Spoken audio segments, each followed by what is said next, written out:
everyone, it's Raleigh Mason Mejaro Inspection Services again.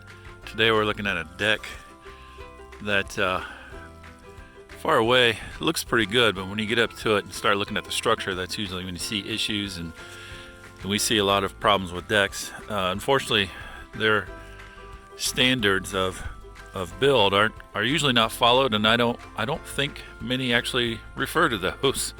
So regardless, we're going to take a look at this deck, a couple spots, talk about it. So right away, we've got this 4x4 post, and we've got these ledger or band boards wrapped around the outside, which are attached to the post here. And you've got two boards coming together. You have bolts attaching them both to the same piece of wood. You can see here on this one, they've had to attach the ones on the right side at an angle, which is never good.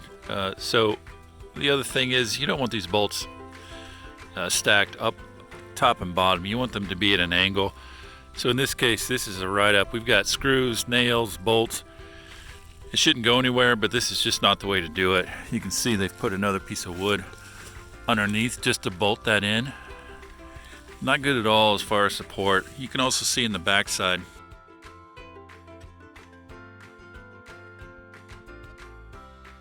beam that runs in the middle here. Same thing, 4x4 post. You've got bolts side by side, stacked top and bottom. So overall, safety wise, it's there, but it's not doing much. You can even see some of the floor joists aren't even touching that beam.